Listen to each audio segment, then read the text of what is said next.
Continuamos con el recetario del doctor Guerrero Heredia y estábamos hablando antes de la pausa del dolor durante el contacto sexual debido a la endometriosis. ¿Qué otros síntomas molestos produce la endometriosis? Porque muchas veces nosotros tenemos pacientes que nos dicen, doctor, tengo una menstruación muy abundante y que dura muchos días. Y estos pacientes generalmente van donde nosotros por un dolor tipo pélvico, tenemos que investigarle y no encontramos nada, le hacemos una colonoscopia y no encontramos nada, y cuando seguimos investigando nos dice que tiene un sangrado menstrual muy profundo y además de eso, eso lleva también a una anemia.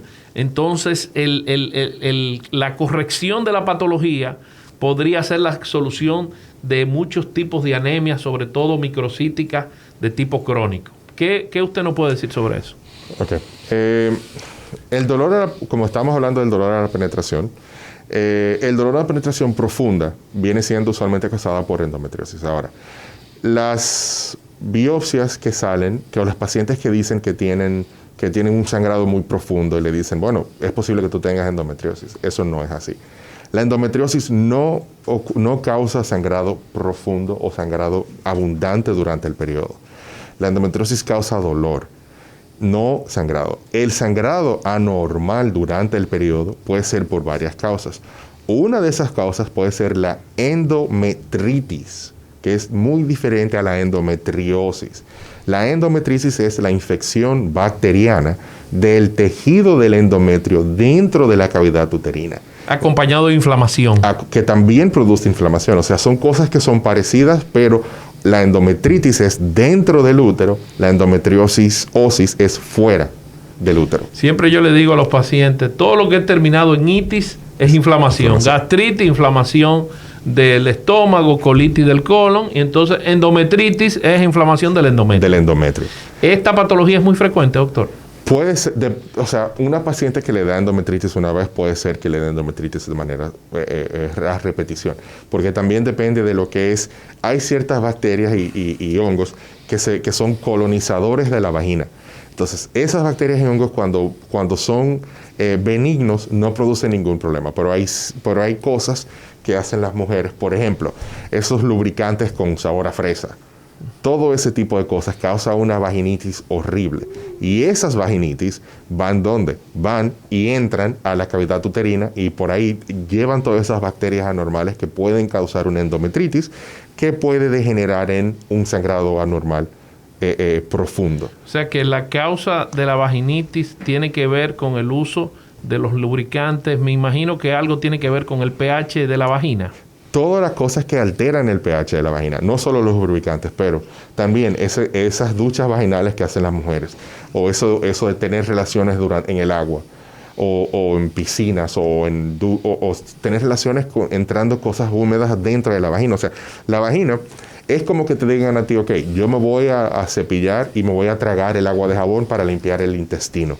Es exactamente lo mismo que vas a sentir cuando te cepillas o te tragas el agua de jabón a cuando te lavas la vagina con jabón.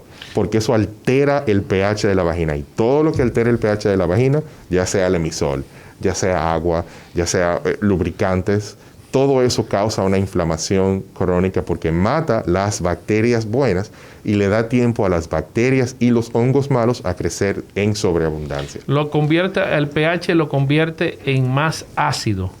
Al revés. Al revés, lo convierte más alcalino. Sí. Le quita la acidez al pH. Y hay muchas sustancias que venden y anuncian, ya dijiste un nombre, pero hay muchas que la mujer siente que está haciendo bien hecho utilizando estos preparados para la limpieza vaginal. ¿Qué usted recomienda para la limpieza vaginal? Nada.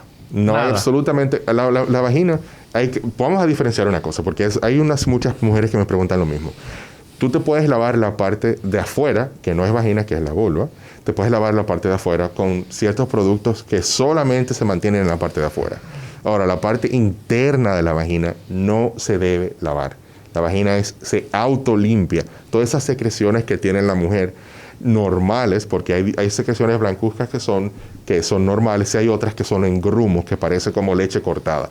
Esas son secreciones vaginales blancas anormales. Entonces, ¿qué pasa? Hay productos que la mujer usa que te limpian hoy, pero al cambiarte el pH te obligan, ¿verdad?, a tú seguirlos usando. Entonces es como que, ok, me tomo Tylenol porque me duele, pero el Tylenol me causa dolor, por ponerte un ejemplo, ¿verdad? Entonces sí lo tengo que seguir tomando porque me ayuda un poquito, pero el seguirlo tomando me causa una úlcera. O sea, eso es lo que pasa. O sea que a la larga el pH se va haciendo cada vez más alcalino y eso favorece el crecimiento de bacterias patológicas. Vamos a comenzar a recibir las llamadas, que tenemos varias en línea. Sí, buenas. Su pregunta para el doctor Eugenio. Sí, tengo una petición para el doctor Eugenio, un saludo para ustedes, pero también tengo dos preguntas sobre el tema. Mi petición es que me gustaría escuchar un reporte bibliográfico del doctor, donde nació, donde estudió, porque es un médico que está desarrollando en Norteamérica, es importante para la clase médica dominicana y aquí en este momento para la sociedad. ¿Quién nos llama? Porque la voz me es muy conocida, ¿eh? Albert Méndez. De aquí. Albert Méndez, un fiel oyente del recetario. Albert Méndez, ¿dónde es que estás ahora? ¿En Nueva York o en Chicago? Porque eres un viajero constante. Hoy estoy en Massachusetts. Estás en Massachusetts. Sí. Siempre que tengo tiempo lo escucho. Para mí es una entrega de guardia. El programa es para mí una entrega de guardia porque me actualiza aquí, allá, donde sea. Qué bueno, Albert Méndez, que nos llame. Sí, sería importante aprovechar esas informaciones del doctor desde el punto de vista bibliográfico y académico para levantar el aura de los médicos dominicanos que en estos momentos pues no están tirando, pero no lo van a lograr. Hay que quedando por aquí. Pero mi pregunta es la siguiente, doctor. ¿Es posible en su experiencia que aparezca múltiples endometriosis en una paciente, es decir, que la pueda tener en la trompa, que la pueda tener en el área sigmoide, que la pueda tener en los ovarios al mismo tiempo? Y la otra es con relación, hay médicos que acuden primero cuando sospechan de la endometriosis, van primero a una terapia hormonal. Y si fracasa, entonces pueden ir a la laparoscopía. Pero la laparoscopía es el diagnóstico definitivo y el tratamiento definitivo. ¿Está usted de acuerdo con esa tendencia de primero dar un chance hormonal y luego entonces el microquirúrgico? Un abrazo para ti, Mauri. Gracias por tu pregunta, Albert Méndez de Massachusetts. Doctor, el doctor Albert Méndez nos está llamando desde nuestra línea internacional de Rumba 98.5, que es el 1-833-380-0062. 1-833-380-0062. Además, nuestro teléfono local es 809-682-9850. Y nuestra página web www.rumba98.5.com. También estamos en Instagram, en Facebook y actualmente estamos en Instagram en vivo. Doctor, antes que conteste la pregunta, queríamos saber, es muy importante eso que dijo el doctor Albert Méndez, un poco de su historia, dónde nació y cómo desarrolló su carrera médica hasta llegar a los Estados Unidos de Norteamérica. Bueno, yo nací en La Bolívar, aquí en la ciudad capital. Ok, eres capitaleño. Capitaleño. Yo nací y me crié en Gascue y viví mi vida entera en Gascue. Hasta que me formé entonces, después de la universidad, hice medicina en UNIVE. Subsecuentemente entonces hice mi residencia en Nueva York, en el Lincoln Hospital en el Bronx. Después de ahí entonces me mudé. ¿Hiciste ginecobstetricia? Ginecobstetricia, exactamente, en el Lincoln Hospital en el Bronx. Después de ahí subsecuentemente entonces fui a Women and Infants Hospital, al Hospital Mujer Infante que se encuentra en Providence, Rhode Island. Y fui entonces profesor de residentes. ¿Qué hiciste en el otro hospital? Trabajé como ginecólogo obstetra general. Entonces, después de 4 años de eso, decidí que me faltaban las herramientas necesarias para yo tratar pacientes con endometriosis. Y me interesaba ser también la punta de la lanza en lo que se llama la cirugía robótica. Entonces, después de ahí, me fui a Illinois y en la Universidad del Sur de Illinois, hice entonces cirugía mínimamente invasiva y robótica. Y después de eso, después de 2 años de eso, hice 6 meses más de lo que es endometriosis y dolor pélvico crónico en Atlanta, Georgia. ¿Qué es la cirugía robótica? Porque anteriormente nos hablaste un poco de eso y me mencionaste algo que maneja el robot. Me dijiste que era, ¿cómo se llama el nombre? El Da Vinci. O sea, eso es en honor a Leonardo da Vinci. A Leonardo da Vinci, sí. Entonces, ¿qué es el Da Vinci y cómo se maneja la cirugía de robótica? El Da Vinci te permite, o sea, es una variación de la laparoscopía. Pero ¿qué pasa? preparas el paciente como que le vas a hacer una cirugía tú tocando al paciente. Entonces conectas una máquina, un robot en este caso, que está conectado a una consola. Entonces ese robot tiene 5 manos y esas manos, una de ellas es la cámara y después 3 o 4 manos operatorias que entras dentro del paciente para tú mismo. Entonces, después que organizas todo, entonces vas o a la habitación al lado de donde está el paciente o te sientas en una consola operatoria al lado del paciente y como estamos tú y yo sentados, así mismo empiezas a operar y todos los movimientos que tú hagas con tus manos, fidedignamente el robot lo copia. ¿Qué es la ventaja del robot? Cuando tú estás trabajando, haciendo cosas microquirúrgicas, tus movimientos de la mano tienen que ser muy pequeños. Entonces, cualquier estornudo o alguien tose o algo pasa, le da a la mesa, tú puedes tener una complicación si lo estás haciendo de manera abierta. ¿Qué hace el robot? El robot puede minimizar tus movimientos. O sea que cuando yo estoy haciendo así, afuera, o sea, un movimiento mucho más marcado, el robot lo va haciendo más lento. Y el robot que hace también, que corrige el temblor de la mano. O sea que el robot te corrige los movimientos y la técnica quirúrgica durante el procedimiento en vivo. Procedimiento en vivo. O sea, que no es que el robot está haciendo nada solo, como alguien se dice. O sea, tú lo dejas y el robot hace la cirugía, yo no me voy a hacer cirugía. No es eso. El robot no se mueve si yo no lo muevo. Lo que el robot, por ejemplo, hay personas que tienen un temblor en la mano cuando están en cosas nerviosas. Nerviosa, claro. Entonces, ese temblor, el robot lo identifica y lo para. Pero sí mantiene el movimiento, pero la mano no va a estar temblando cuando tú estás, por ejemplo, cortando un vaso sanguíneo que está cerca de la aorta o cortando algo que está cerca de un nervio o un nervio ciático. O un momento de emergencia. O un momento de emergencia. Entonces, eso hace de ¿qué? Que tú tengas que el doctor tenga una mayor vida operatoria. ¿Por qué? Porque entonces no estás sometiendo tu cuerpo a lo que es una cirugía de 7, 8 horas parado, sino que estás sentado de manera cómoda trabajando. Y si el doctor está cómodo y no tiene dolor, la cirugía también fluye mucho mejor.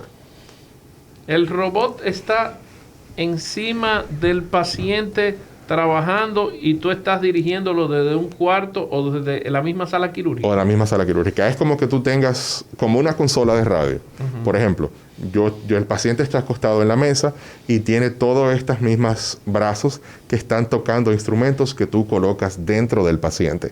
Pero son instrumentos laparoscópicos del tamaño de un lapicero, ¿verdad? Entonces, te sientas, después que dejas el paciente, como dicen, seteado, te sientas al lado del paciente en una consola como una consola de videojuegos. Okay. Entonces, en esa consola tienes unos goggles que estás viendo dentro y eso te está dando la imagen que está dentro del paciente. Entonces, tú usas guantes en lo que pones tus manos y trabajas aquí y estás moviendo todo aquí que se está moviendo de manera micro dentro del paciente. Simultáneamente. Esto es muy, muy interesante.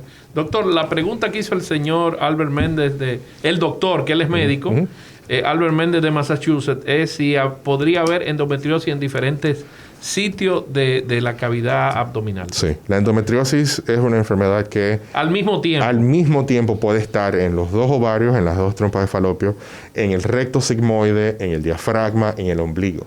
Yo he tenido pacientes, por ejemplo, que le llega el periodo y sangran por el ombligo como que un periodo completamente normal. ¿Por qué? Porque tienen ese tejido de endometrio que ha migrado de tal manera en el abdomen que se pega dentro del ombligo. Pero también hay ciertas pacientes que después de una cesárea tienen un dolor en una porción de la cicatriz de la cesárea, en el abdomen. ¿Por qué? Porque cuando el niño sale, una célula que salga y se quede en esa cicatriz, a la larga, cada vez que la paciente tenga la menstruación, esa célula se va a multiplicar. Y multiplicar, y multiplicar.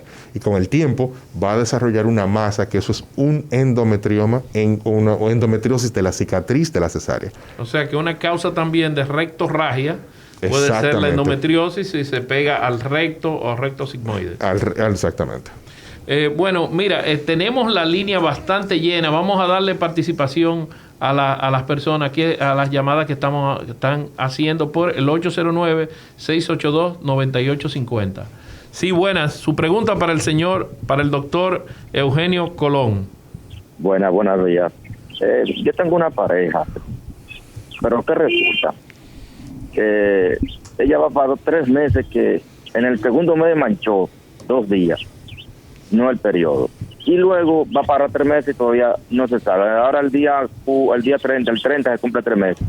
¿Qué posibilidad de que ella esté embarazada o qué está pasando? Porque ella se hizo unos exámenes, pero le salió, según la doctora que se lo hizo, dijo que la sangre no era suficientemente 100%, y que no entendí mucho ahí. Ok, gracias por su pregunta.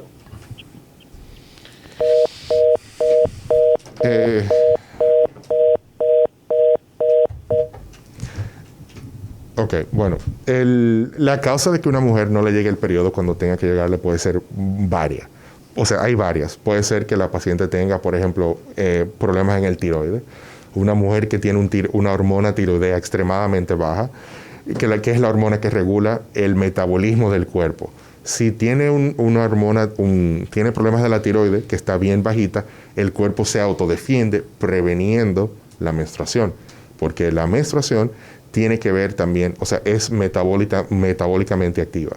Por ejemplo, una mujer que tiene problemas de tiroides, se le hace bien difícil quedar embarazada porque las hormonas de tiroides son necesarias para que el bebé se desarrolle, ¿verdad?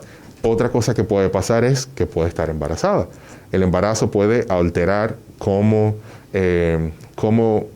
alterar o parar el sangrado durante el periodo. Y hay muchas mujeres que piensan que, bueno, pero ¿cómo estoy embarazada si me llegó el periodo? Entonces, muchas veces en el día 14 al 16 del embarazo, la mujer puede tener un poquito de manchado. Y a veces muchas mujeres dicen, me llegó el periodo, pero fue diferente. Fue mucho más poquito, no sangré por mucho tiempo. Eso puede ser una causa. Eso pasa cuando la sangre de la madre entra en contacto con lo que es la sangre del bebé. Y si hay un sangradito pequeñito, eso puede ser que la confunda pensando que me llegó el periodo y cómo es posible que estoy embarazada si me llegó el periodo. O sea que eso puede haber un sangrado durante el embarazo y no quiere decir que la persona la paciente está perdiendo el bebé. Sí, ni nada. Para nada. Sí, buenas. Su pregunta para el doctor Eugenio Colón. Sí, buenas. Se cayó, parece, la llamada. Vamos a otra. Tenemos las líneas bien llenas. Sí, buenas. Buenas. Su pregunta para el doctor Eugenio Colón. José Eugenio Colón. Sí, buenos días. Mira, me llama la atención que solamente están llamando hombres. Sí. Yo estoy sorprendido. Sí, Yo pensaba que el teléfono iba a estar reventado de llamadas de damas, pero también los hombres están muy preocupados por la salud de su pareja. Dígame su pregunta, por favor. Sí, por favor, yo tengo un reflujo gástrico que me impide, a veces se me va la respiración cuando tomo. Gracias por su pregunta, pero hoy estamos hablando de endometriosis. La semana que viene yo le prometo que vamos a hablar del tema de reflujo gastroesofágico. Lo vamos a tener ahí presente. Sí, buenas. Sí, Albert Méndez de nuevo. Te llamé local porque internacional está bien congestionada. Sí, me faltó una pregunta y fue el tratamiento hormonal frente al laparoscopio. Hay médicos que acuden primero al hormonal. Si no resulta, pues acuden a la laparoscopía. Pero si resulta, ¿puede continuar con el hormonal o usted recomienda definitivamente la laparoscopía? ¿Qué cosa hay ahí en uno y en otro? Lo escucho. Bueno, mira, el tratamiento hormonal, hay varios estudios que han identificado lo siguiente. Si tú tienes una sospecha de endometriosis y tratas a la paciente de manera hormonal y mejora, literalmente, o sea, lo que quiere decir que el periodo no duele tanto, eso no dice que la paciente no tiene endometriosis. Y ese es el problema. Hay muchos doctores que piensan que simplemente poner a una paciente en tratamiento hormonal es suficiente y si resulta, quizás no tenemos que hacer cirugía. Y ese es el problema. Que el hecho de que el tratamiento hormonal mejore el dolor no significa que la paciente no tenga endometriosis, pero sí puede enmascarar la enfermedad y a la larga hacer la paciente esclava de la endometriosis. Sí, mira, vamos, se nos fue el tiempo ya, Olga. Sí, quiero reiterar las gracias al doctor José Eugenio Colón. profesor asistente de cirugía mínimamente invasiva que está en el Youth Care Physician Group en Luciana, en San Luis, Luciana, y decir que también está dando su servicio en MedicalNet en los teléfonos 809-368-3111. Así que mañana seguiremos con otro programa interesante del recetario del doctor Guerrero Heredia.